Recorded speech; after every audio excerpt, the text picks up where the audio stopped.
All right, all right, all right. Hello, everybody. Yeah. Welcome. I'm Hanny Mura. I'm here with Thomas from Measure Studio. I'm so excited, man. Thank you for being here with us. Thanks for having me. My pleasure, my pleasure. Before we dive into all the good stuff, gonna let people roll in.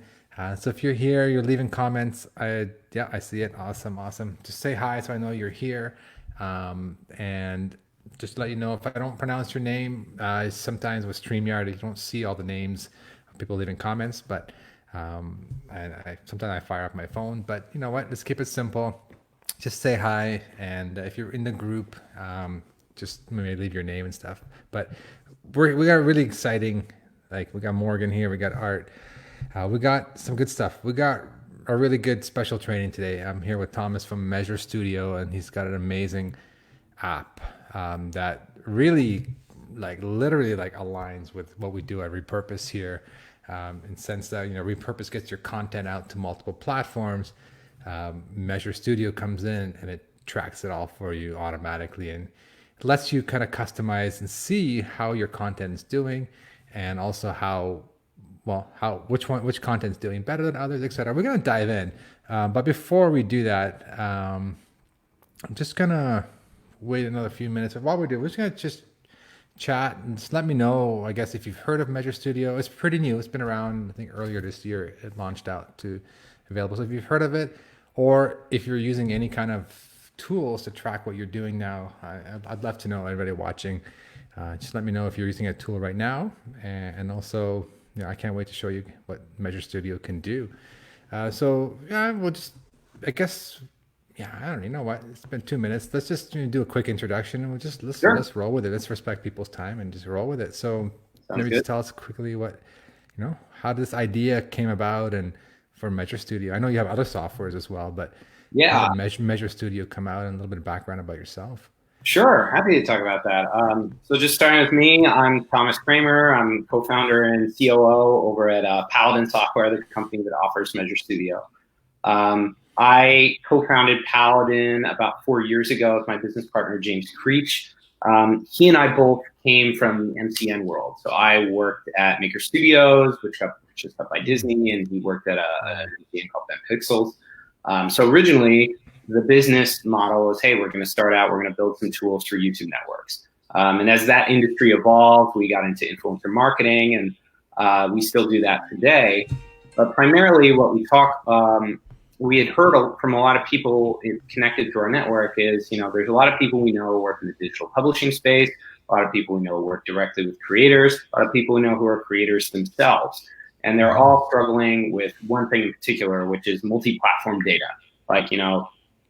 video 4 or 5 years ago, YouTube was the only game in town. And now it's Instagram, Mm. it's Facebook, it's Twitter, it's everywhere. There's live streaming, which you guys are very familiar with. So what we sought out to do is like, okay, how can we make all of this information consolidated in one place? How can we make it really easy for people to understand and analyze and understand, like, okay, what's the content that's doing well? What's the content that's doing poorly? How do I do a little bit better than next time I'm making a Mm-hmm. piece of content? And yeah, just make it so you don't have to be a data scientist to put this together.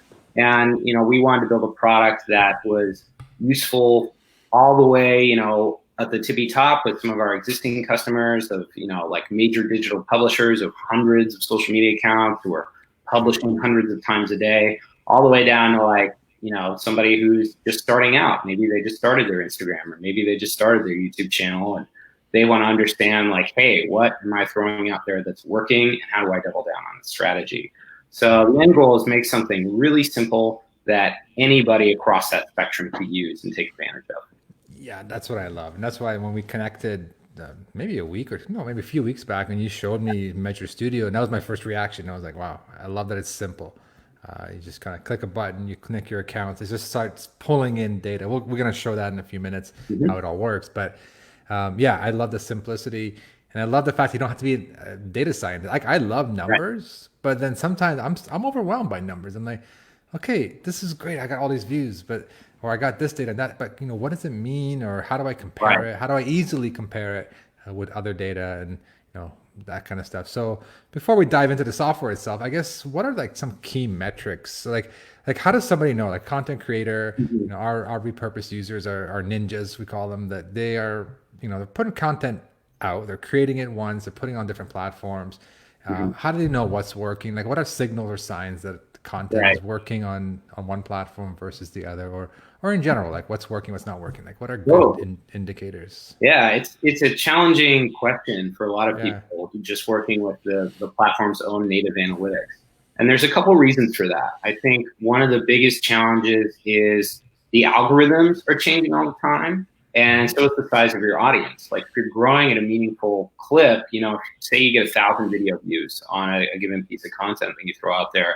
Well, maybe your following doubled 6 months later. Like, is 1,000 follower or video views on that post really a good benchmark for success? Like your conditions Mm, change. The platforms are also evolving really quickly.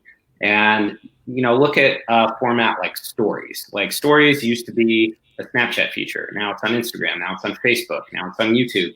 And it's spreading everywhere. So, mm, when the platforms are releasing new features or formats, they tend to overly prioritize those things in the newsfeed and the user interface and change things. And we saw this with live streaming. Like live streaming 3 years ago on Facebook was a big new product push, and every live stream you saw was at the very tippy top of the feed 100% mm-hmm. of the time. And then they kind of, turned the water spigot off, and then they pumped it up again for stories. So, the conditions of the algorithm are changing all the time too. So, maybe 3 years ago, really high video view count on a stream is no longer as easily achievable because of that. So now, even though your performance might be a little bit lower, you still might have a really good live stream because relative to all the conditions right now, that stream's doing well. So that's what we try and do is we try and measure you relative to your recent performance on everything. So it's like, did you do a little bit better than last time? Not did you do a little bit better when the algorithm was favoring this post type, or did you do a little bit better when you had half the number of followers? So I think that's an important way to like set this up is like, the conditions of the environment are important. Right. In terms of like just absolute metrics for success, there's definitely a lot of things to look at. And another problem that we try and, handle, at least when we can, is that the platforms themselves define things differently. So if you look at a video view, for example, on Instagram and Facebook is defined as 3 seconds. So somebody stopped on that feed and they watched for at least 3 seconds. It's autoplay. On YouTube, they don't publish an exact definition, but you click that video and it plays for probably around a minute.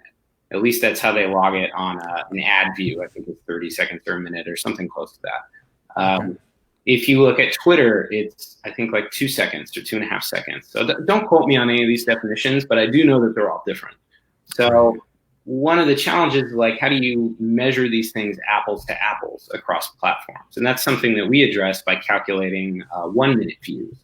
And we derive that. So it's like, what did you watch 1 minute view on YouTube? And they watched this many 1 minute views on Facebook. And you get a little bit of an apples to apples comparison. Oh, interesting. But Okay. Okay. there's a lot of metrics for success. I mean, impressions are, probably the biggest thing you could look at right now is like, okay, how many people actually saw the thing? And then you kind of go down the funnel from like, impressions to, in the case of video, a video view. So somebody stuck around for a little while and saw it for at least a small portion. And then you take that down to audience retention. And you say like, oh, well, who watched this thing all the way through? And like, really, that's your core metric is like, if you are trying to grow audience, how are you making content compelling enough that people want to watch it all the way through and they want to stick around and follow you later? So like, did this activity generate a new follower? Did they share it and blast it out to other people and try and augment your total impressions? So those are, really the biggest key things I'd be looking at. Okay. So it's like impressions, like how many times the platform put it in front of people. Yep. How many times, and then how many actual views you got, Mm-hmm. and then any kind of engagement in terms of share, comment, like that kind of stuff. I guess, Right. in your thoughts, opinion, like are those, I want to say equal, but are they equal? Like, is that an engagement? Is a like a comment or a Mhm. share? Are they all equal, or is there like more value in getting one versus the other, or kind of from your experience? I Yeah. know nobody knows how the algorithms work, but from your experience, like someone that interacts with your content in one way or Mhm. another is valuable for your view Absolutely, because yeah. they, I mean, if they were compelled enough to take some kind of action, I think that's a good thing. yeah. I don't believe all actions are created equal. You know, clicking a like button is or tapping it on your phone takes about half a second, Mm-hmm. and you know, it doesn't. You don't really infer a lot of information out of that. If somebody Uh, took the time to comment on it and they provided you some real time feedback, maybe they asked you a question, maybe they're mm-hmm. critical, that's okay too. Like, you know, at least you're getting some feedback for your audience on like, how did this land? What do they want? Do they reinforce what you had to say? And I think that's really useful for your feedback as a creator and how you make content into the future, good or bad. And then, of course, you know, sharing can be good. Sharing can also be bad. Someone can be criticizing you, whatever. But if ultimately your end goal is to amplify your reach and get in front of eyeballs and grow your audience, I think that's probably the most valuable form of The engagement. share, yeah, because all the track, whatever network is watching, this whole additional network is watching, they're gonna watch. All the stats are being accumulated under that original video. So a share is Mhm. a great way to kind of multiply your reach. Yeah, that's true. Absolutely. Awesome, awesome. So, I mean, one last thing before we dive into the software itself. I mean, my first thoughts are, and this is something I do a lot, and I find it works well. Like just from a human level, like when someone leaves a comment on any video or live stream. I mean, live streaming is sometimes hard to do it while you're streaming, but Mhm. I do it after the fact. I always reply back. I mean, it sounds like okay, this is obvious. Of course, you would reply back, Totally. but a lot of people don't. And to me, I look at it as two ways. A, the person took the time to leave a comment. They're engaged, they're interested, they're watching this video, whatever. Even if they watch the first 30 seconds, they took some time to leave a comment. So I always appreciate and leave a comment back and reply, just to acknowledge them. Totally. And then it's like, then I look at it as another thing. It's like, well, I'm always curious. Like, is this also helping the algorithm? I always wondered that. Like, Mhm. is it help the fact that you commented back? Does that help your video views in any ways on Mhm. a given platform? Again, nobody knows exactly how algorithms work, but Sure. from your thoughts, your experience from customers, like, is that true, or is that something? I mean, obviously, it's good to do from a human Yeah. to human interaction. Is good to respond to Absolutely. someone's comment, but do you think it actually helps in terms of reach? I do think it helps, maybe in a little bit of a roundabout way. I don't know if Mm-hmm. it's necessarily affecting the algorithm directly, but you know, if you are directly engaging with your audience and those people feel like they have a relationship with you, and you know, the great thing about being a creator yourself is oftentimes people are getting a little bit of a window into your life. It's not like Mm-hmm. somebody who's sitting on the television. You have a chance to interact with your audience directly and build a relationship directly with some of those fans. You could even meet them in person or, you know, interact with them at, you know, events or build your own products or business. And so I think when you create those ride or die fans who feel like, okay, I'm part of the conversation. I know Mm-hmm. this person knows me and acknowledges me. They're more likely to support you in the end. And if they are watching more of your content on a more regular basis, I think that probably does impact how things perform in the algorithm long term. Yeah, good points. Good points. Yeah. Okay, so the title of this video was, how do you know if your content is working? Mm-hmm. And so I think it's a good segue to jump in to just show a little bit about well, not a little bit, dive into how Measure Studio works and just do a screen share. I mean, everyone's welcome to ask questions. A lot, fire them off right now, or just say hi right now, or as you see something, leave a question, and I will get back to it. Whether we do it on the spot, I might interrupt Thomas in his demo and ask that specific question, or we'll definitely come back at the end and answer anything we may have missed. So don't be shy. Leave a question if you have anything, or your thoughts or your input as we go along, and we'll definitely respond. So I'm going to just kick in the screen share for Thomas, and he's going to walk through his software. So it's just a little bit of background about it. It's about 6 months old or so. I mean, in public, it's been around for about 6 months, and he showed it to me 3 weeks ago, around 3 weeks ago. I fell in love. Like it's just awesome. A, it's simple. Like I'm always about the simple. You know how it like simple, and it's like you connect your account, and it's just automated. Like just data just comes in. You don't have to do anything, and then you can do a lot of group things and visualize things the way that you want to, and that's what Thomas is going to show. So I'm not going to keep you guys hanging. I'm going to turn on the screen share and let Thomas work his magic. And like I said, fire off your questions as we're going along in the comments, and I'll either we'll answer them directly at the spot, or we'll answer them as we're going along. At the end. I apologize. Okay, Cool. get it up. So this is the screen. So yeah, I'm not sure how far you're going through an actual live account. Yeah. So I'm not sure if you can talk a little bit about how you connect things very briefly from basically from start to end, even though you've already done it obviously in this demo. Yeah. So the floor is all yours. Perfect. All right. Well, this is Measure Studio, guys. This is kind of the first view that a user sees when they have an account connected. They see a little bit different view when an account's not connected that prompts them to connect. So I'll show you how that works. So say I want to connect a new Instagram account. And you can see I've connected a few here already. We support 4 different platforms today: YouTube, Facebook, Instagram, and Twitter. We're also working on Snapchat and hopefully TikTok and Twitch in the pretty near future. So we really want to hit all the main platform beats and get data in there so long as we can. So to add an account, it's pretty clear and easy. You click Add Account. It tells you what we do and what we don't do. So Measure Studio is only a data product. So we're not syndicating data and publishing it across platforms. We think tools like Repurpose.io are great for that. We're not doing the ad buying. We're not doing any audience response. We just kind of want to make a place where you can understand how your content's doing and think about what type of content should I be making. We're also like really considerate with what we do with that data. So, we provide this data to you in your own private environment. We're not sharing it with third parties. We're not publishing or editing content on your behalf. All the data can be deleted at any time. It can be, downloaded at any time. So, we believe in data portability and right to be forgotten as well. So keeping all that in mind, let's connect an account. So from here, we can see which accounts we can connect. Let's pick Instagram. I think the screen share might be on my window and not everything. Yeah, it might not pop up. It might not show, it's not showing the pop-up, but that's okay. I think we all get the idea. If the pop-up comes up and you log in with your respective account, Instagram or whatever it is. Yeah. So I'm logging in with Instagram, and I'm just picking that account. So you guys didn't miss much. So I've just picked that account. Oh, well, that's unusual. It looks like my session ended. So let me. Okay. Yeah, I think we're logged in doing a test earlier before we went live. My apologies, everybody.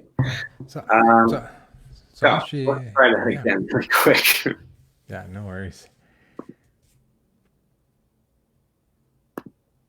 Okay. And it's very similar to kind of how we connect things up in Repurpose. For those who are familiar with Repurpose, it's the YouTubes, the Facebook. You can authenticate. You're not giving your password to the software. You're just authenticating with the native way to authenticate with all the platforms. So everything's safe and secure. No password exchange. Yep. So yeah, that's exactly right. So it's all done via secure OAuth. We never handle your account credentials. So we never have your Instagram password or your YouTube password, any of that.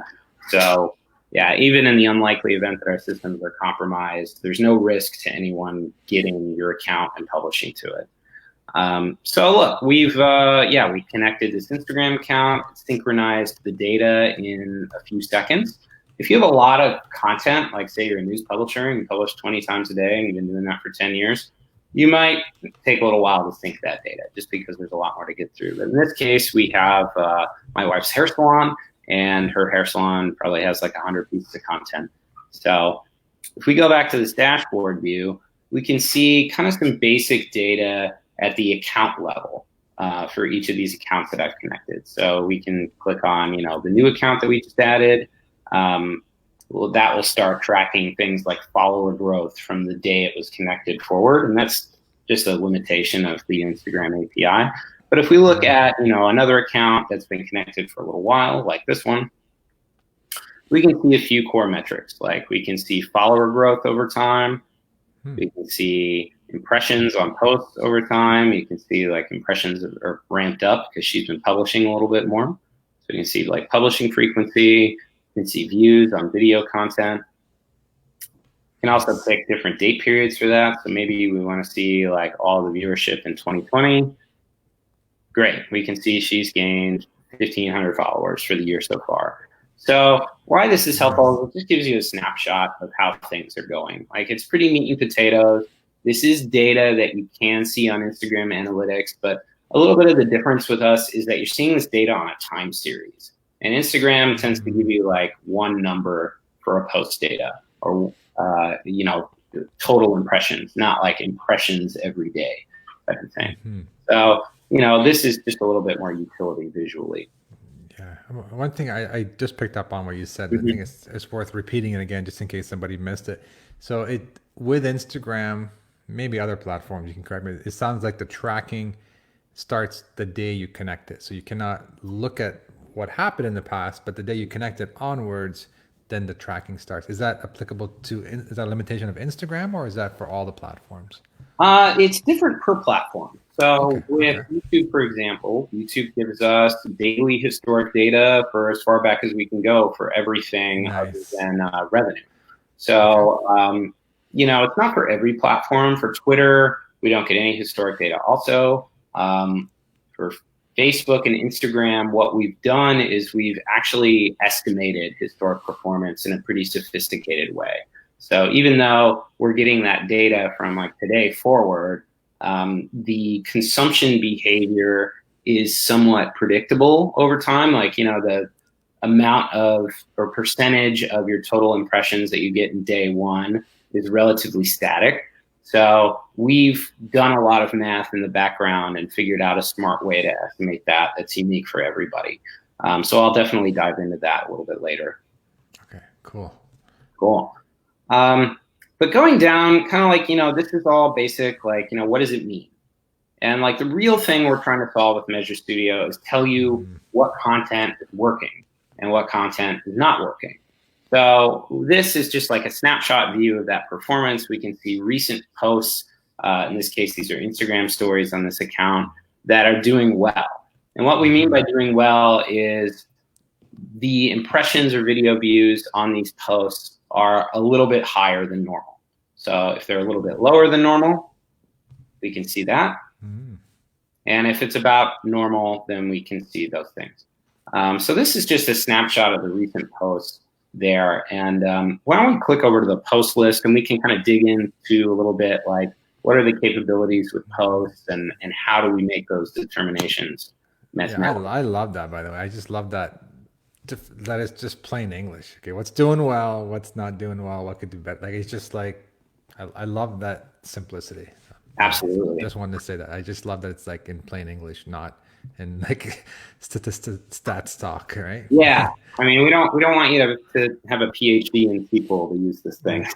And it's all relative to you. I think I asked you this question before we did this live, and I think it's really important. People are like, "What are you benchmarking against?"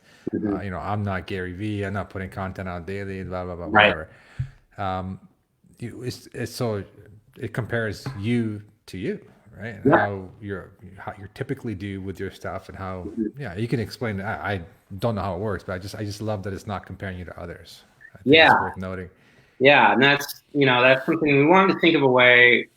Well, there's a lot of tools out here that do competitive tracking, right? Like, you know, in this case, we're looking at my wife's account. She's a hairstylist. Maybe she wants to look at other top beauty influencers and kind of measure herself against those people.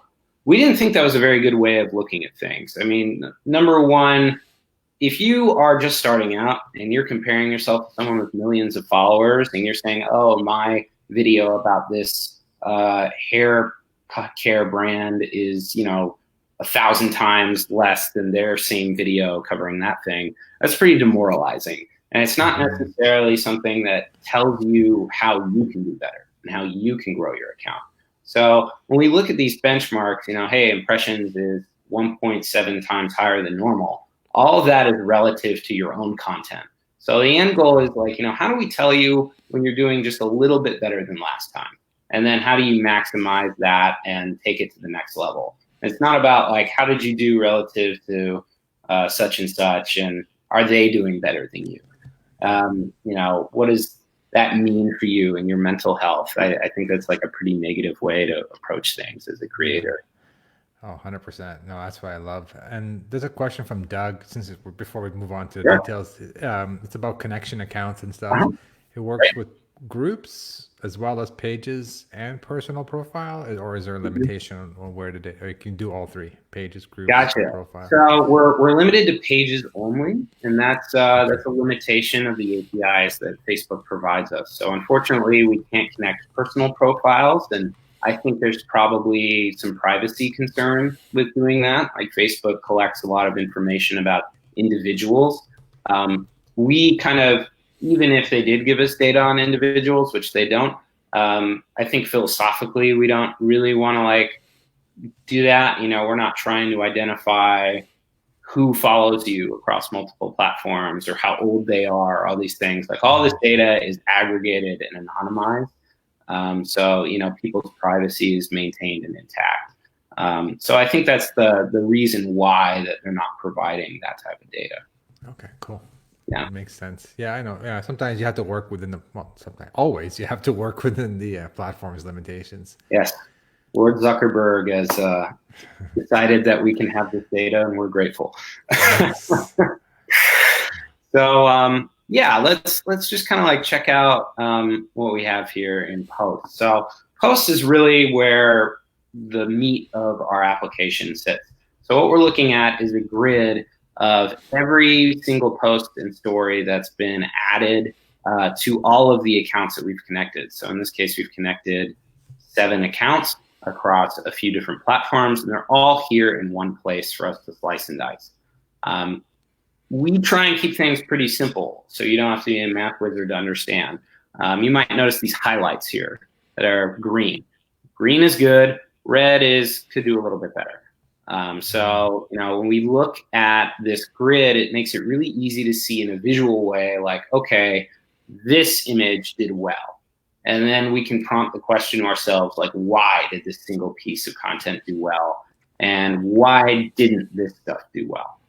So I'm going to kind of walk you guys through like a little case study of like how I might use this to evaluate my wife's Instagram account. So we're looking at that, and we're trying to figure out like, okay, what's the type of content that resonates with your audience so we can make more of that and grow the account. So you might notice we have a bunch of filters here. So I'm going to take advantage of those, and you can see how easy it is to make like a really complex data query. But it's, you know, it's all in filters and buttons, so anybody can do it. You don't have to type in anything crazy or know the math behind it. So let's just start out. We'll filter for Instagram accounts. Like, let's ask the question, what are the Instagram stories that are working for Daniela's account? So we're going to filter for Instagram. We're going to filter for stories. We're going to filter for things that are doing great. So again, this is every single Instagram story that is performed above normal. And I'll dig into like, you know, an individual story, and we'll talk about like what normal means and everything. We'll just do one interesting thing I want to highlight is that we actually capture hourly data for the first 72 hours. And we do this for every single post type. And why this is cool is when you go into Instagram itself, it just tells you like, you know, an absolute number. How many impressions did you get on this story? But it doesn't tell you anything about the behavior. So like, we can actually snapshot this data hourly and show it on a time series. So you can say like, okay, I got the most impressions on my Instagram stories at like 9:00 p.m. Okay, I'm going to make sure that like I am posting around that time. Or maybe they got reshared by some account and it went viral somehow. And you can visually see when that happened and how, rather than just seeing a number. So like, that's something that's additive that we're doing over the native platform analytics. So let's go ahead and just do first 24 hours for Instagram. We only really care about this account for this analysis, so we're going to pick this single account. Maybe we want to look at, you know, content made in 2020. So why don't we'll just go, you know, pre-COVID-19. We'll go January 1st to March 15th. It's like, you know, more of like a quote unquote normal time for content. And then let's sort this by the most impressions. Okay, so bam, we have a pretty complex data query here, right? Like we have Instagram stories that are doing above normal, what their performance was in their first 24 hours. So, you know, that's hour 1, hour 24 for each of these. So they're all on equal footing in terms of like total data. We're looking at this one specific account. We're looking at stuff published in the first quarter of the year, and we're sorting it by the most impressions. And now we can scroll down and see this stuff visually and see what's been working. And when I look at this list, I see a lot of commonalities pop up right away. And let me just like back up a little bit. My wife is a hairdresser. She owns a hair salon, and she's making content specifically geared toward other hairstylists and other salon owners and trying to help them in their journey to, you know, build a better business, be a better artisan in their craft. And that kind of sticks out in this content that's resonating here. So like the first question you want to ask is like, who are you trying to reach and why? And then the second question you want to ask is, how does the content connect those dots? So if I look at this content that's doing well, the commonalities I see right away are it's really high quality on like the subject matter. It's like zoomed in on hair. It has good lighting, and it's trying to teach people things. So you notice like a lot of these pieces of content have a text block, and they're describing exactly what she's doing to the hair and the formula she's using to do that. It's, you know, before and afters, it's close up, so it captures the exact like techniques and quality of what she's doing.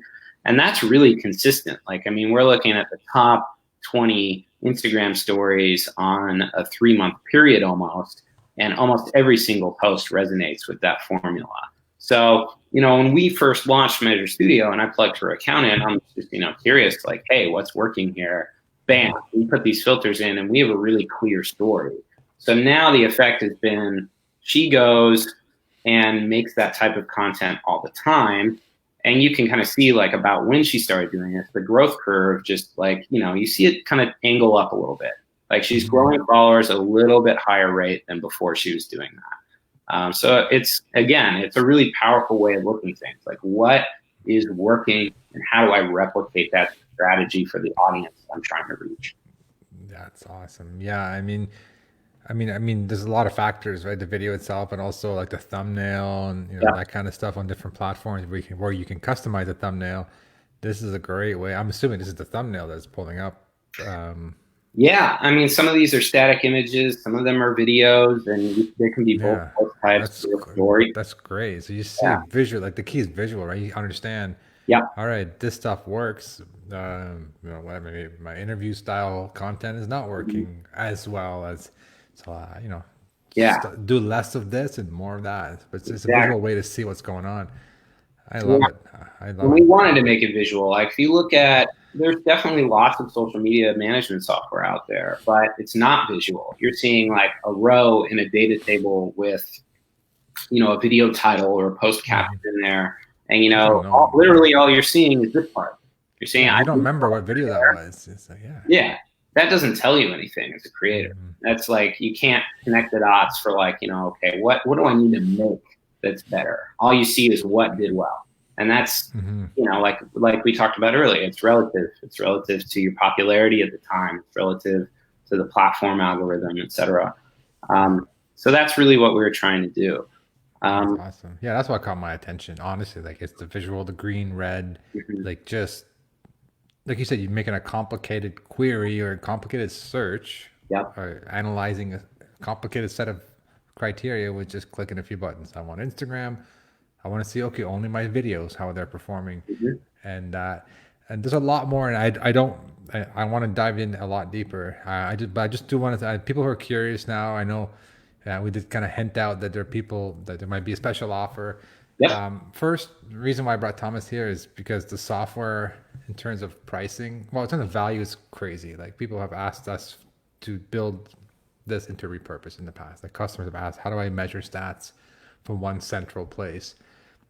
That's something we've talked about doing, but then Thomas reached out. We connected, I was like, wow, there's no way we were going to build anything close to this. We were going to just display a few numbers potentially, and that's something in the long-term plan. So, A, I love the detail. I love how simple it is, but B, also like the price points are aligns with our customers. Like it's not like an enterprise type software. Like you're getting enterprise type value for super affordable, like super affordable. It's just, it's insane. So basically talked about giving Repurpose users a 25% discount. So first, it's a free trial. You can try it for free, 14 days, I believe. Yeah, 14 days, little card. Yeah, you can go to repurpose.io/Measure Studio. You can try it. And if you like it and you decide to upgrade to a plan, the plans start at, I forget now, like $15 or so. 15, yeah. So, less than that, maybe even. Yeah. But after the free trial, whatever plan you decide is an extra 25% off discount for Repurpose users. So that's something you're interested in, you like what you saw. We're going to dive in a lot more, but it's something you're curious about. At least sign up for a free trial, connect to your account, and just see it, just experience it. Because I find that's the best way to appreciate software is to experience it yourself. And there's no risk, there's no credit card or anything. You just sign up. If you use this link, you get a special discount if you decide to upgrade as well. So it's repurpose.io/Measure Studio. Okay, I'm gonna leave this running across the bottom, and you can keep going. Like let's dive in deeper. Like what else can we do? Compare, export. I see export buttons. There's a ton of stuff in here. I know that I'm curious to learn more about because I'm not taking advantage of all these functionalities yet. Yeah.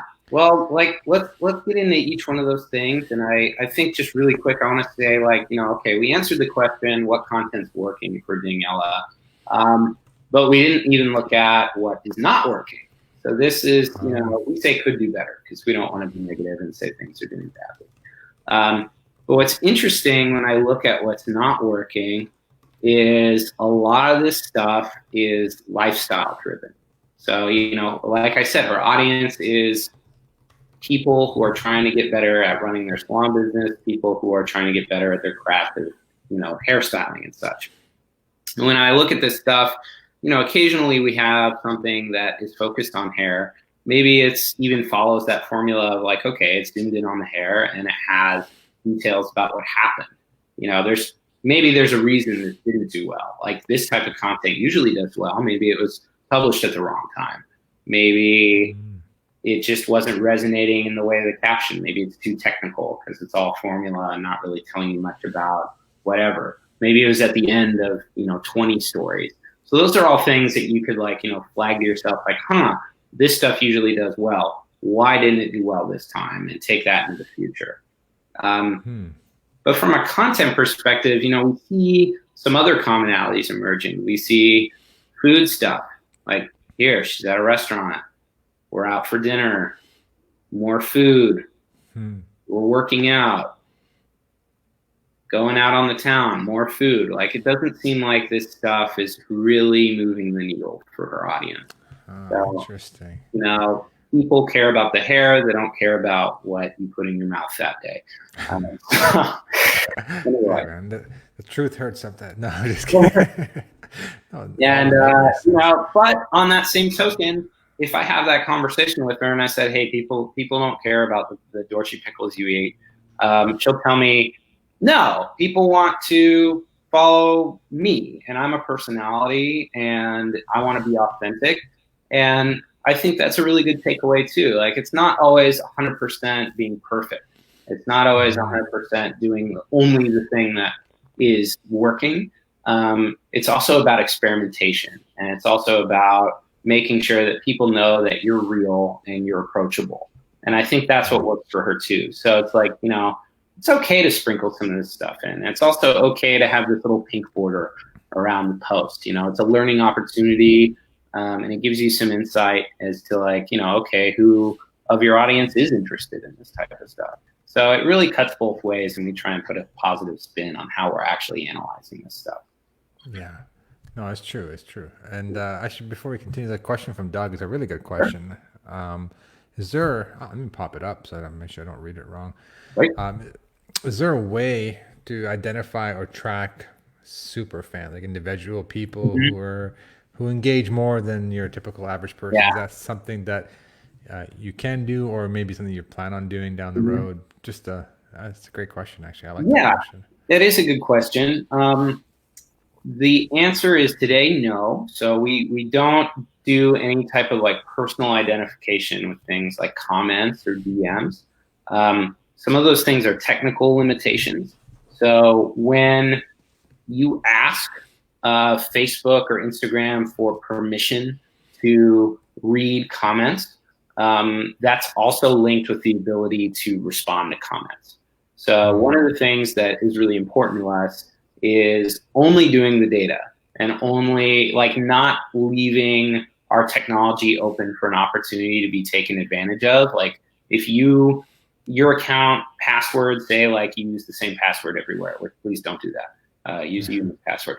But say you do, and that's not uncommon, and somebody logs into your Measure Studio account with that password. We don't want anybody to be able to do anything that would hurt your account. Like we understand that, as a creator, you're working really hard to build something, and keeping that has a lot of time and monetary value for many of you.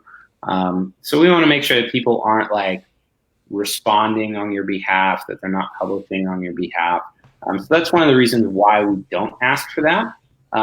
Technically, it is feasible. Like we can get that information from at least YouTube, Facebook, and Instagram, and find out like, hey, who's commenting on this and who's commenting the most.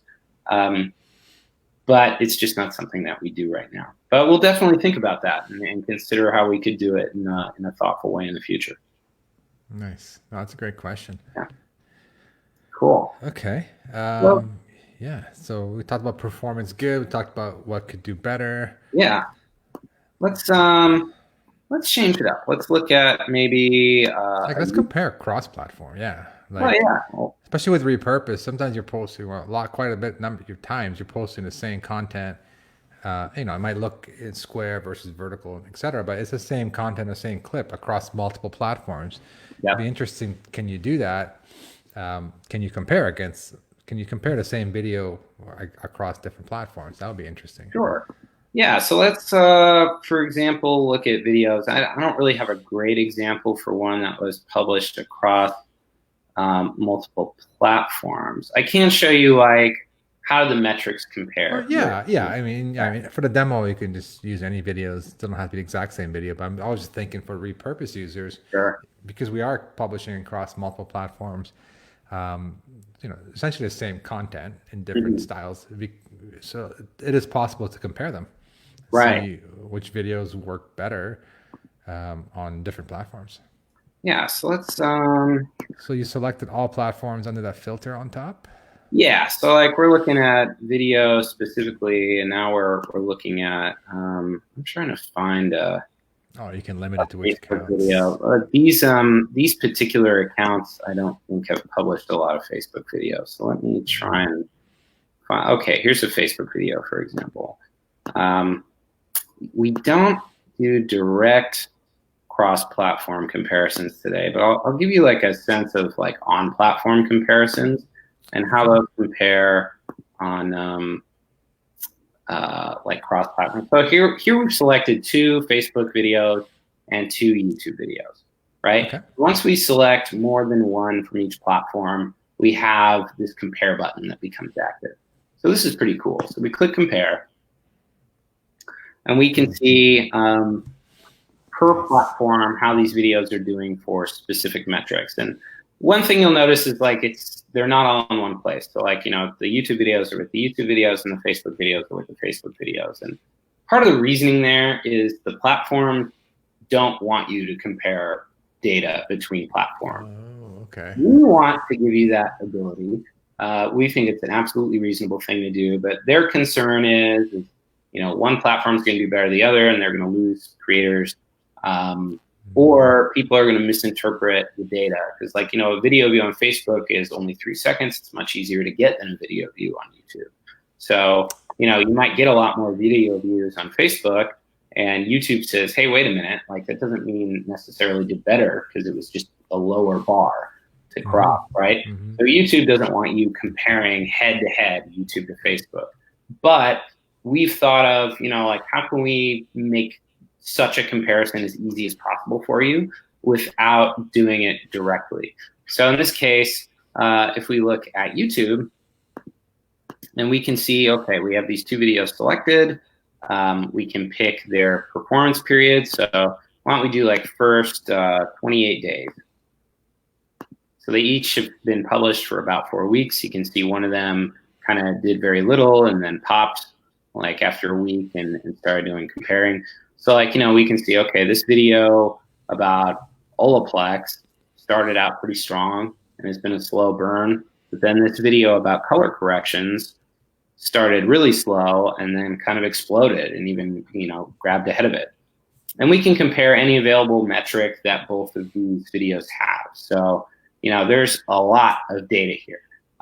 We're tracking every single thing that we can possibly track, and we want to give you the flexibility to be able to see anything you want to see. So, if we want to see like subscribers gained from each of those videos, that's interesting. It tells a little bit of different story than the views. Like in this case, the Olaplex video consistently grew more audience than the other video, even though it was viewed slightly less.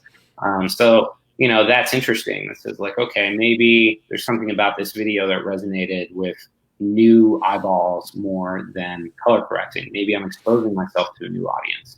So that's really cool. But if we want to do something kind of more in line with a comparison, one thing we're doing is we're looking at how long somebody's watching a video. So in the case of YouTube, we've calculated how many 1-minute views you have.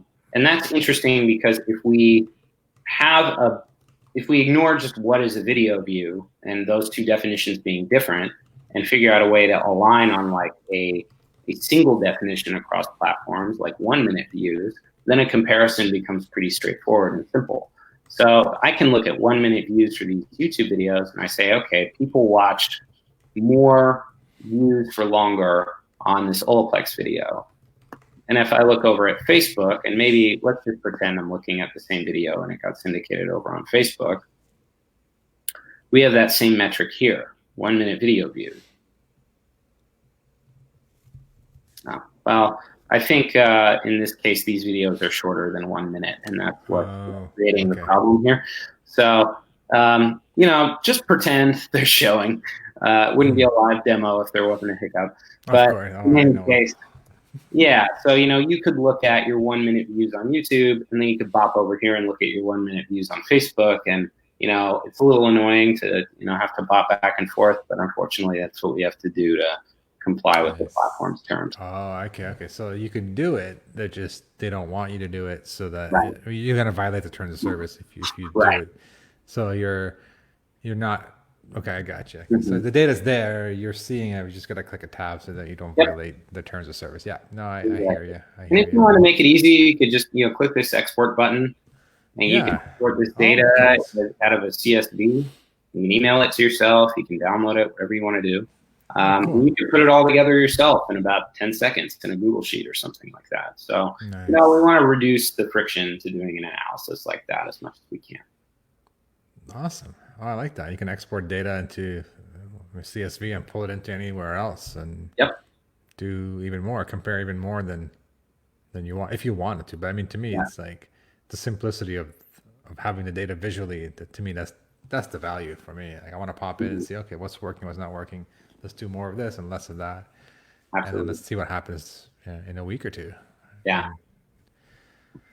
On that note, like exporting is, from the post list, we have a lot of flexibility in what we export. So we can export literally everything. We could export every available metric for every platform. Maybe we don't want to do that. Maybe we just want to export basic information about the post, like the post title and the date it was published, and Instagram impressions. Boom. Okay, we can do a report with only that and not 60 columns that are hard to deal with. And then, you can always choose, the CSV, XLSX format. You can download or email that data. Or email. So, sweet. I like that. Yeah. We got data portability is important to us. And you'll see this export button all over the app. So you can download your stuff at any time. That's awesome. And then beyond posts and comparing, you were Mhm. showing me something about grouping content so that you can kind of Yeah. look at different types of groups quickly. How does that Totally. work? So grouping is really easy. So, say you are publishing stuff across multiple platforms and you wanted to create a group of like a season of a show, or maybe you want to create a group about a certain product that you're making content about. Hmm. We make it really easy to do that. So, we can search across all of these posts and say like, Daniela makes a lot of content about, this color line she works with called Redken Shades EQ.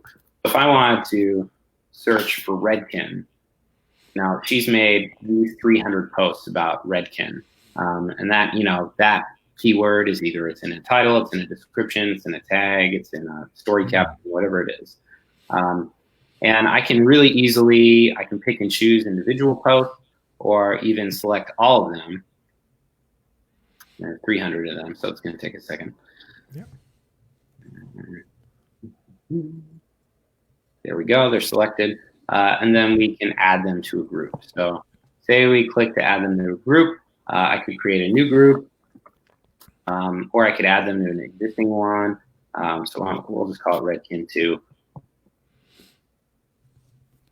Great. Now if I want to like reference all of those or see their data in aggregate, I can do that. So I just click over to group. Oh, I got I see. Redkin 2. That loads up and bam, I have all of these in a single group. I can see the lifetime impressions, Oh, video that's views, cool. engagements, all that stuff. And I could filter it down further. I could export this data and share it with, a partner. Maybe I'm working with Redkin directly and they want this data. So Hmm. it's really easy for you to do that and provide that yourself. Yeah, that works well. Like for like you said, season content. Like if you're Mm-hmm. like if you got a podcast or a live stream that you have a season that you do season one, season two, you can kind of group season one, season two, and get all the metrics there. If you like we do, we put a hashtag for our training, and we use a hashtag only for certain types of videos, so you can kind of look up that hashtag, group anything with that hashtag, and see how that's working. Yep. Cool, I like that. Yeah. Well, I'd love to dig into like some of like more details on how, like, what data we're getting and how we're determining these normal ranges and everything. So why don't we do that? So let's like take this YouTube video for example. Okay. First off, there's a lot of information that we can get about the video. Like we're extracting any hashtags that were put on there. You can see the full description and any links that were on there. You can see the video tags were added to it. So we have a lot of metadata, and all of this information is indexed for searching from the post list. So if I search hair technique, that's going to pop up. That's really great.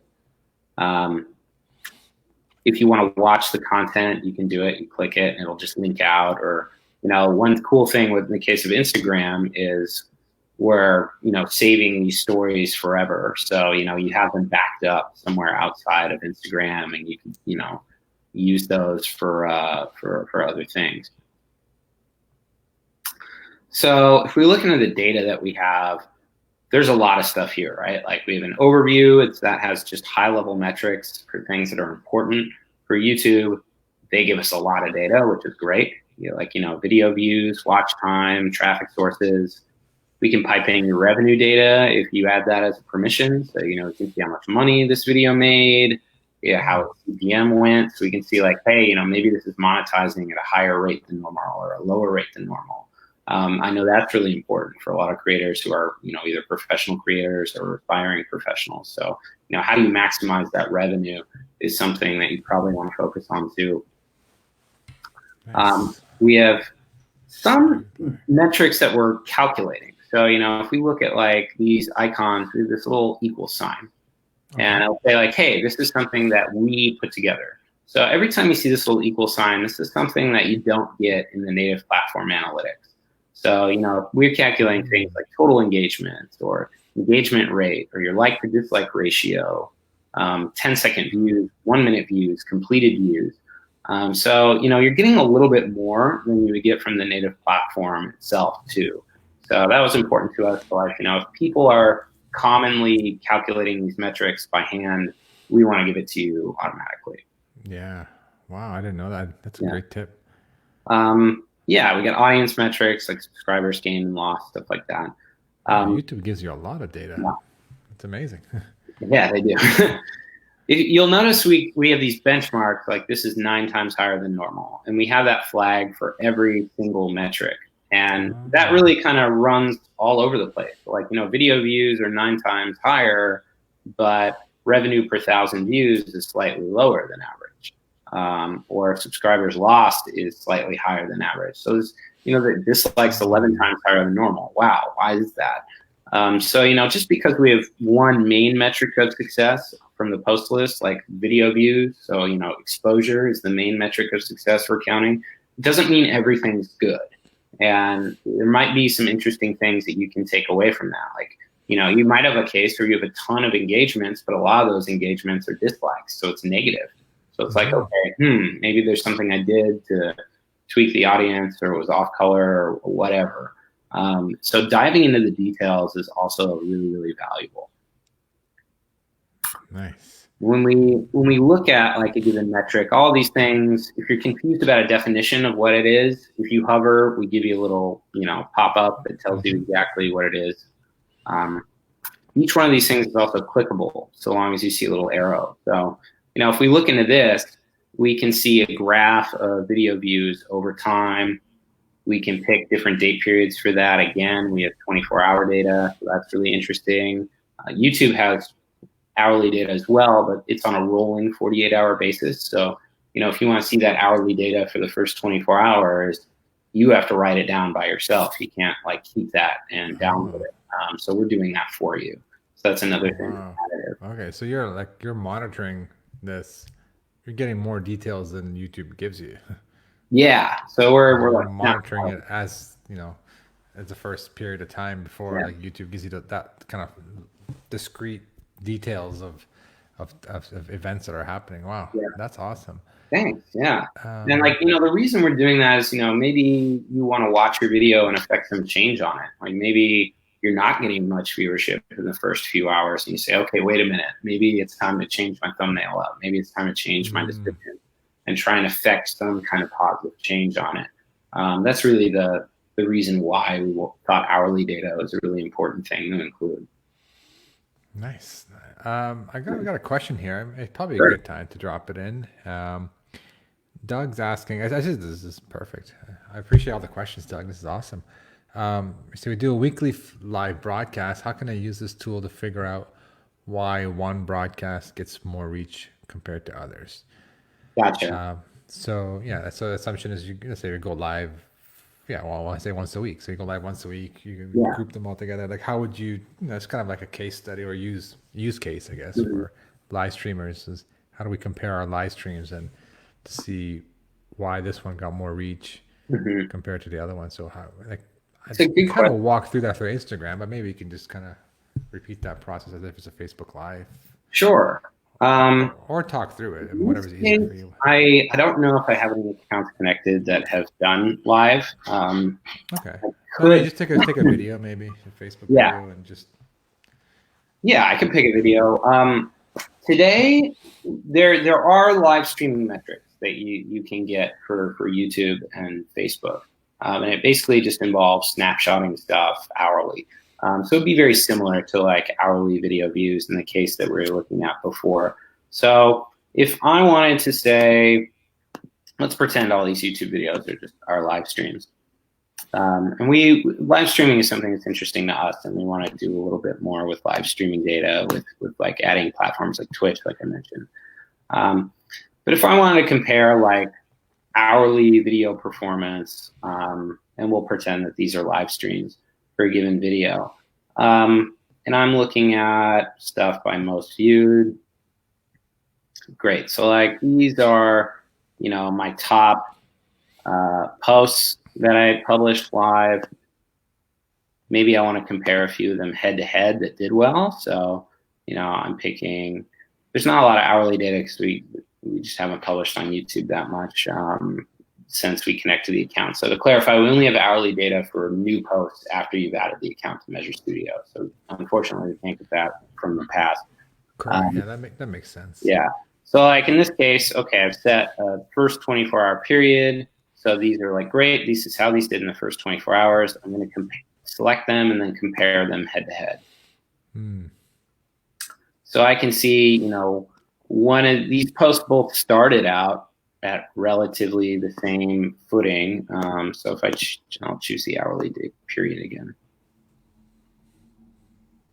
You can see they really started out in hour one. They both got almost the same amount of viewership. But over time, you know, this video, how to balayage, kind of took off and headed, you know, quite a bit ahead, you know, almost double the views that this other one about this haircutting technique performed. So, you know, digging into that, there might be some reasons why. So if I look at this video, I can see that, you know, on average, the audience watched for at least 5 minutes. I know watch time is a big factor in how YouTube ranks things. So maybe that is pretty important. If I look at this other video, I can see the average watch time is about half that. It's, you know, a little over 2.5 minutes. And the audience watched for, you know, about 10% less than the last one. So, you know, when you dig into that stuff, and you can see this by changing the metric up for comparison, I think. So let's look at like 1 minute views is like an arbiter. Well, here we go. Look at first 7 days for that. There's only a few metrics we can get hourly, like public metrics. So like 1 minute views, we can see that, you know, this balayage one generated more watch views that were for a higher session time. So that's, you know, that's interesting. There's, you know, probably some other stuff we could look at, like maybe engagement rate. Well, this is pretty tightly correlated. So, you know, you can see like, you know, you pick and choose different metrics and say like, hey, you know, these two things are exactly the same. So that probably wasn't the differentiator. Maybe it was subscribers game. Like, whoa, here we go. Oh, wow, look at that. Yeah. Like this curl thing actually lost subscribers for the channel, whereas this hair color tutorial gained subscribers. So that's interesting. Like maybe the audience cares about hair color and they don't care about styling. Like styling is a pretty generic thing. You know, for a hairdresser, curling, you know, something is something anybody can do. And there's probably a lot of channels that provide basic hairstyle stuff. But, you know, her audience is super serving techniques for like, you know, actual color artisanship and whatnot. So, you know, that could be a good, you know, takeaway is like, you know, don't just look at the data, look at the content itself. Yeah. No, I think, yeah, I mean, you kind of derive a conclusion based on what you see. I see a difference here. It might be this. I mean, the next step is let's do more of the other one. Like do what you know, what the hair color salon tutorial is showing, because that's the one that worked better. Like it's I mean, there's no concrete answers. Like this is the exact reason why, but these are indicators of showing, okay, these are the differences. And there's in this case, it's a big difference. We actually lost subscribers when you put this video out. Right. Okay. Not doing that again, you know, not talking about that subject again. So, yeah, I hope that answered your question, Doug. I know you asked about Facebook Lives, but I think the principle is the same. Now you're showing here YouTube because you've done YouTube videos more, but I think the principle is the same. You would select Facebook and pull the stats. I'm curious though, and the engagement stats for Facebook and for YouTube, does it include comments? Like, is it commented engagement or is it just a like or a heart? Yeah, we do have like a number of comments. Oh, there you go. Okay. And we're tracking those over time. Oh, nice. Okay. We don't have the comment content or the person who comments. No, but just like as they're happening, like at this point, there's a lot of comments here, or a big jump in comments here. Why? And, you know, we can dive in and see what happened there. You know, maybe absolutely something good happened. Yeah.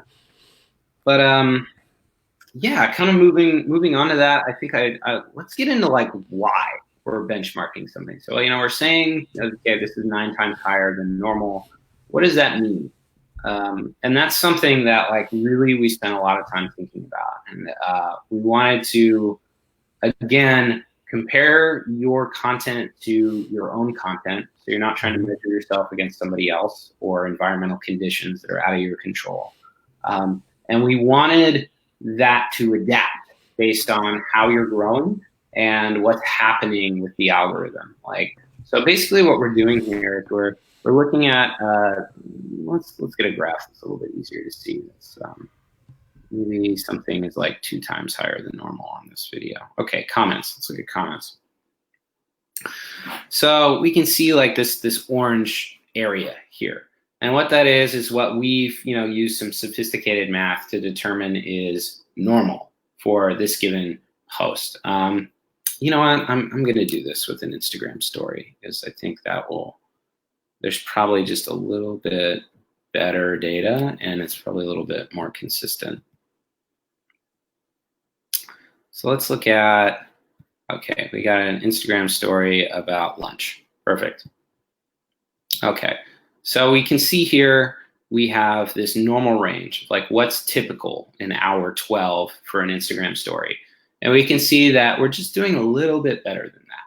And just doing a little bit better above what we've calculated normal to be is what we want.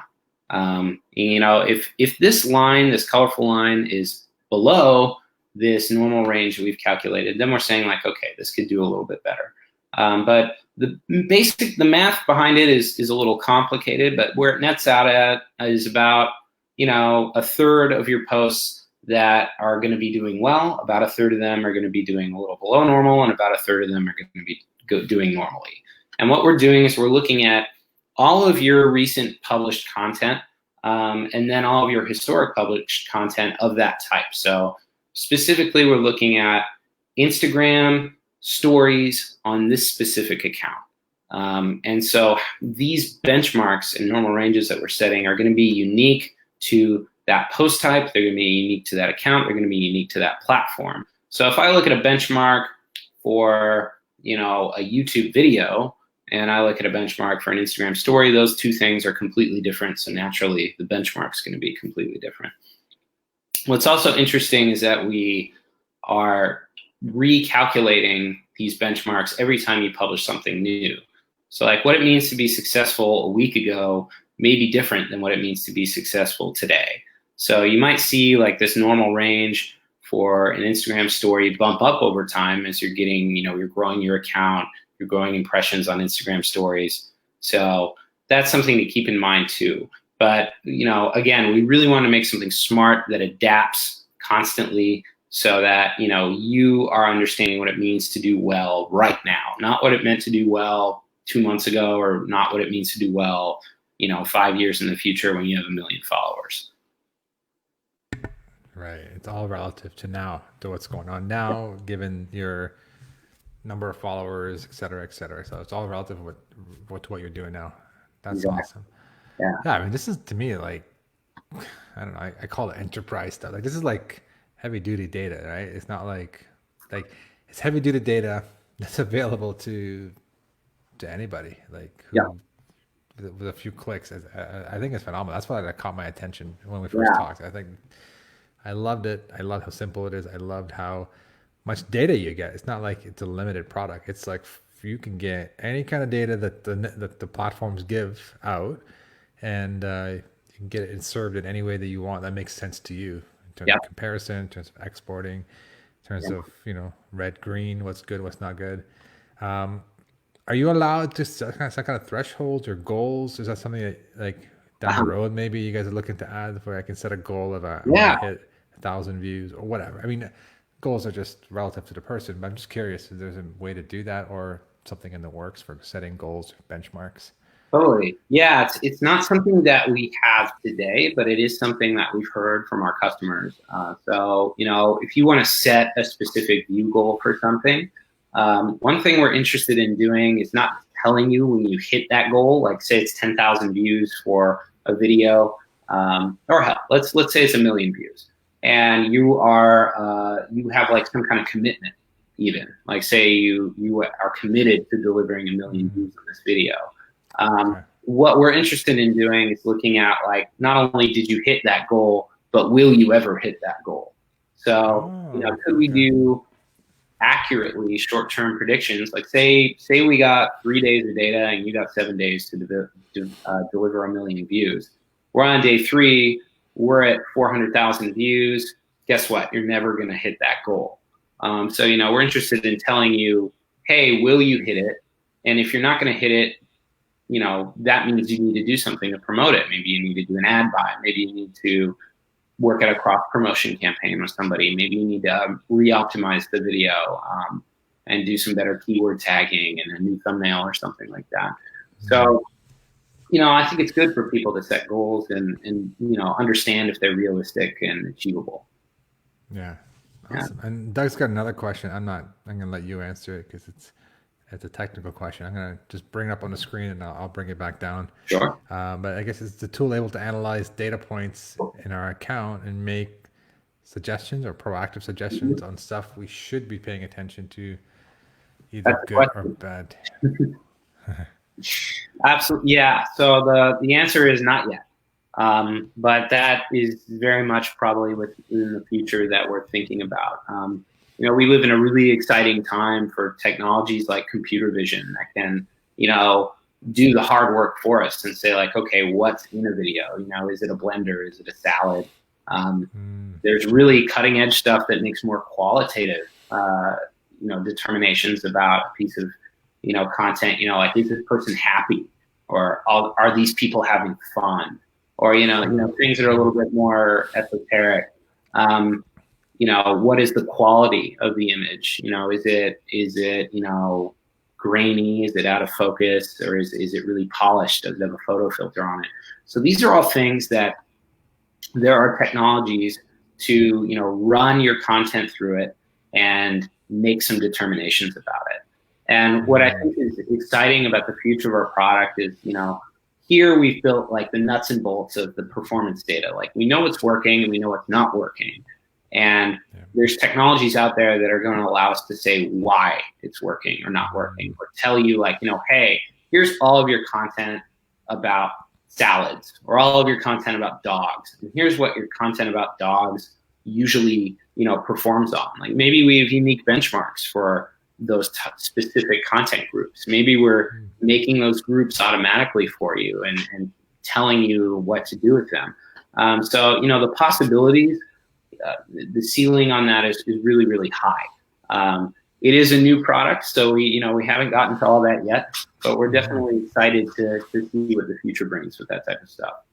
Yeah, that's awesome. That's exciting. Yeah, well, actually, I was just playing with an app in my brother's place. So you take a picture of a plant and it tells you what kind of plant it is. So you take a picture of a bird and tells you exactly all these details. So this AI technology is amazing, and definitely the potential to integrate it and extract data to add to what you're doing here, context about the video or about the picture, etc. It just adds a whole new dimension of analytics, which is exciting. Oh. Awesome. So I think we've gone over an hour, and I appreciate it. People are still online. Time flies when you're having fun. Right. But anybody have any questions, feel free to drop them in. I think we're kind of winding down here, but is there anything you wanted, any more features you wanted to show or sure. Kind of see, it looks like we've covered a bunch of pretty much everything in the groups to post, but is there anything that we missed that you want to kind of showcase while we wait for last minute questions? So if you have last minute questions, drop them in the comments right now and we'll be more than happy to answer. Yeah, I mean, there's a couple little nuts and bolts things, but we've covered like the content and data features, and that's most of it. Couple little things, if you have questions, you can drop us a line anytime. We'll respond within 24 hours. I'm on there personally, so feel free to write in. Okay, I'm on the live stream. Now answer my question. Yeah, exactly. Yeah, so you can do that. We have a help center with, articles, if you have questions about, how to do certain things or what certain data points mean or whatever. We try and make an article for it. If you don't have an article for it, write me in the chat. I'll make an article for it. We have a public roadmap and suggestion box. So you can actually make suggestions and vote on things that people want to see. So one thing people are really excited about is they want to see like a dashboard of how they're doing on all their accounts for a given platform. So like I have 5 YouTube channels. What are all my views on YouTube?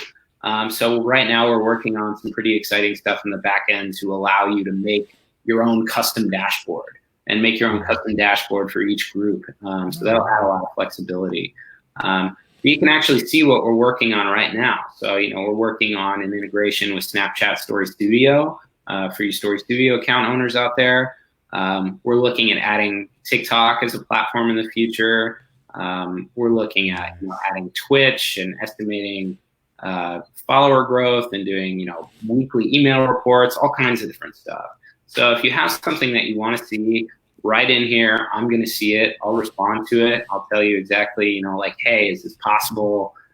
This is a really good idea. Thanks a lot. So we'll definitely take care to be involved with that. Nice. I guess the last couple things feature-wise is, we really believe in not only data portability, but your right to be forgotten. If you don't want us to have this data, it's really easy to remove your account. Just click into it, click these little dots. You can download all your data from it. You can download all your stored media from it, and then you can delete it. Nice. So that's like pretty straightforward. Awesome. Very cool. You can also, we have teams. So, if you have a team of people you're collaborating with, or maybe there's a brand you're collaborating with, you want to add them, you can add them specifically to your account, and you can kind of check and pick and choose exactly what you want them to be able to do. You can make them an account owner so they can do everything.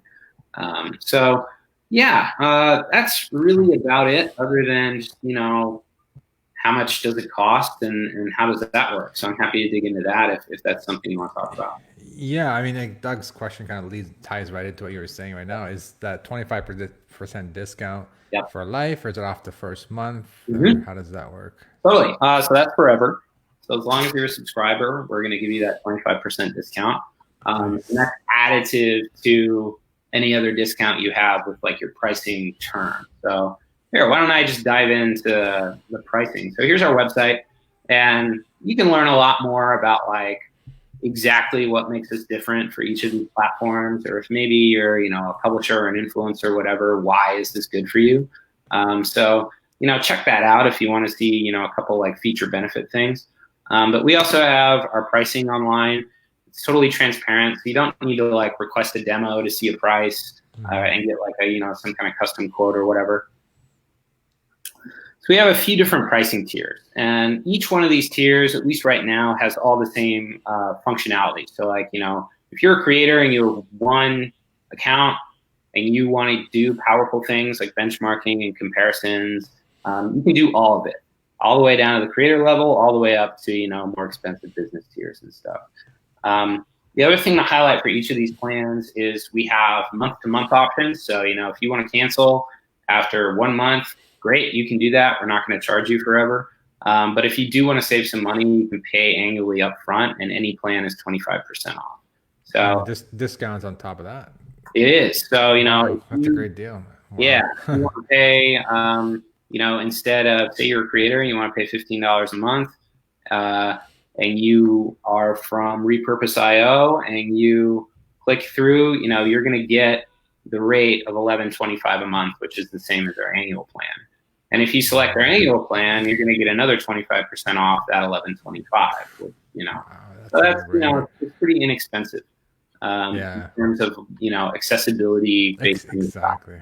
That's key. Yeah. That's key, right? We're kind of in the same ballpark. That's what attracted me to this product, is that it's not like Repurpose users are paying in a very similar price points, and I think that's important, right? It's a great compliment to your product. Not that you don't have to spend hundreds of dollars a month, right? That doesn't make sense. Right? No, and we want people to use it, and we want people who are just starting out to get the same value as people who have a whole organization built around this stuff.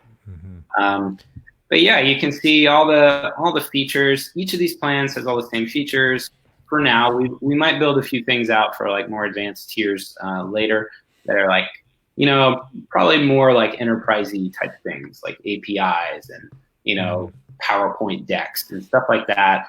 But in any case, the tiers are like this. So creator, you get up to 3 social media accounts, and you. So you're the only one who can see the stuff. You can't use Teams or anything like that. But it's a great, if you're a solo operation, it's a great option for you. That's squad. You get up to 5 social media accounts and up to 3 team members. So, this is probably a little bit better for like a small group of people who are doing stuff. It could be good for a small business that's trying to just get into social media marketing. It could be good for a single brand. Like Coca-Cola could use this for $50 a month if they wanted to, and they just wanted to share the data with 3 people. When you get there, we also give you dedicated account support. So, we'll come in, we'll train you for an hour, answer any questions you want. And then anytime you have a question, we'll give you like a direct person to talk to, whether that's me or somebody on my team. And we'll definitely, help you however we can. For like media companies who have a little bit bigger following, maybe of 6 or more accounts or 20 or team members, the pricing starts at 100, and it's a little bit more flexible, and we price it based on usage. So, say you have 25 social media accounts and 4 team members, it's going to cost a little bit more because, we are storing your data that has a fixed cost for us. So, our cost goes up with the amount of accounts that you're connecting. And then, say you want, 10 team members and stuff. So that pricing goes all the way up. You can have up to 25 team members, up to 25 social media accounts. You get all the same stuff from the other tiers. And, if you have more than that, say you're Disney and you have 500 social media accounts and an organization of, hundreds of marketers, that's something we can support too. So just, give us a call. We'll see what your needs are, and we'll put together a package for you that makes sense. Nice. Yeah. Awesome. Doug's got a more like feedback. I know pricing and packaging is always tricky and what to include. He was just, he's wishing to have the 4th package in there in the creator package. Okay. So it's more like feedback. I know it's, me as a software creator itself, sometimes it's hard to identify what plans are which, but I thought I'd share it, acknowledge Doug, and appreciate his comments on it. Oh yeah, absolutely. So he wants 4 accounts is what you're saying? Yeah, like he was saying, it'd be nice to have the ability to track more than just 3 in the creator. So 4 in the creator, or at least 4 in the creator. Yeah. But of course, I mean, that's, something you guys can possibly consider down the road. But I mean, the pricing and the discount, especially if you go for the yearly. I mean, my suggestion always is, just me personally, I always try it for a month. If I like it, then I know I'm committing for this. Then I upgrade to the yearly, and then that way I get the discount. So totally. Well, Doug, feel free to, if you register for a free trial and write me in the support chat, maybe we can work out a little custom plan for you. I'm always open to figure something out. Okay, awesome. So and kind of a follow up. He's asking if you do start with a creator, kind of what I'm saying, and then you upgrade to a bigger plan later. Can that discount is still on file, so it still applies for everything? Okay, sweet. Yep, still applies. You can upgrade, you can downgrade. You're going to have that 25%. That's awesome. Okay, very good. Great questions. Great feedback. Well, great, amazing product, and I appreciate everyone for being here and sticking around. We went way over than we thought. You and I talked, Thomas, in the beginning. Like, we won't go over an hour for sure. But but I was like, wait a second, it's almost an hour and a half. But wow, we still have almost everybody on still. And I appreciate all the great questions, Doug and everybody. And I mean, Kyle's saying that he appreciates the information. I mean, it's a great product, great way to learn. I know as people made some jokes earlier saying, I don't want to learn how good or bad my data is, right? But you do, right? You're spending time and effort. You want to know what your audience likes and what's causing people to leave or not leave. And so having that data, having that information helps you make some decisions. And of course, it's all about a cycle, right? You make a decision, okay, next time I'm going to try this. You put it out there, wait a period of time, see what happens, after a week, several days, a week, etc., and see if your assumption is true. So you're constantly testing and constantly but you have data to reason and justify your next change that you're doing in your content. Or it doesn't have to be a big one. It could be a small, subtle change, maybe a thumbnail, or maybe just how you start your broadcast. Maybe you start it differently, etc. So having this data helps you make decisions, and that's why I think this is a very powerful tool. Yeah, absolutely. We just want to demystify it. We want to make it easy for you. We don't want it to be intimidating or make you feel bad about yourself. We just want to focus on how do you do a little bit better than last time. And everyone's an overnight success 5 years in the making or something like that. So just Yeah. a little bit better consistently over time. You're going to grow. You're going to succeed. Yeah, absolutely. It's so if there aren't any more questions, I think we'll wrap up. So if you're watching the replay, I'm monitoring this myself, and I'll bring in Thomas as well. If any comments, just as if you're watching it live, leave a comment, ask a question, and we'll get it answered. If Thomas doesn't catch it, I'll catch it. I'll ping him. We'll get you all the answers you need, and you can try it for free at repurpose.io/Measure Studio. And if you like it, you get 25% extra discount on top of any of their plans. All right. Thanks, Perfect. everyone. Thank you, Thomas. I appreciate it for the awesome software and for taking the time to walk through it. Thanks for inviting me. I really enjoyed it, and I appreciate everyone in the audience and all their questions. So thanks, everybody. All right. Thanks, everybody. And we will talk to you soon. All right. Have a great one. Bye, everyone.